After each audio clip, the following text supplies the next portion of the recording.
The Lord is risen. Hallelujah, hallelujah. Mapagpalang araw ng Lunes sa inyong lahat mga kapatid. Ngayon po ay April 21, 2025. Ang ating Ebanghelyo ay mula sa Ebanghelyo San Mateo chapter 28 verses 8 to 15. Ang mga babae ay pumaroon sa libingan ng ating Panginoon, si Maria Magdalena at iba pang Maria. Sila ay puno ng takot, subalit naroon naman ang tuwa sa kanilang mga puso. Bakit kaya? Sapagkat nung sila ay papunta sa mga alagad upang ibalita ang isang pangyayari, si Jesus ay nakipagtagpo sa kanila, napakita ang ating Panginoong muli na buhay sa mga babaeng ito. At sinabi sa kanila, do not be afraid. Huwag kayong matakot. Go, tell my brothers to go to Galilee, and there they will see me. At samantala sila ay pumaparoon sa mga alagad ng Panginoon, ang mga gwardya naman, yung mga nagbabantay sa libingan ng ating Panginoon, ay pumaroon sa city. They went into the city and told the chief priest all that had happened. Ano yung pangyayari na nawala na yung labi, yung katawan ng ating Panginoon. At ang chief priest ay nagkatipon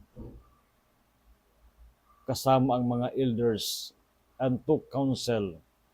Then they gave a large sum of money to the soldiers, telling them, you are to say, his disciples came by night and stole him while we were asleep. So yun yung kanilang iniutos sa mga nagbabantay sa libingan. Hindi pagpapalaganap ng isang katotohanan, kundi fake news.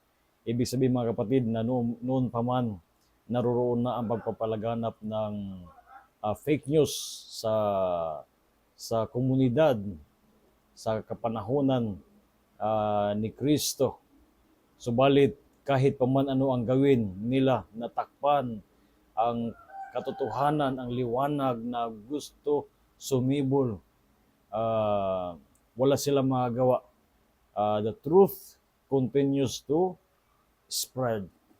Kaya mga kapatid, sana ang good news sa mga araw na ito ng ating pagdiriwang ng Pasko ng muling pagkabuhay ng Panginoon ay huwag nating takpan. Datapwat, hayaan natin na lahat tayo ng mga mananampalataya ni Kristo na nakikisa sa katotohanan ito na ating pagdiriwang sa mga araw na ito, na ang Panginoon ay muling nabuhay, naway ipalaganap natin ito araw-araw sa ating buhay.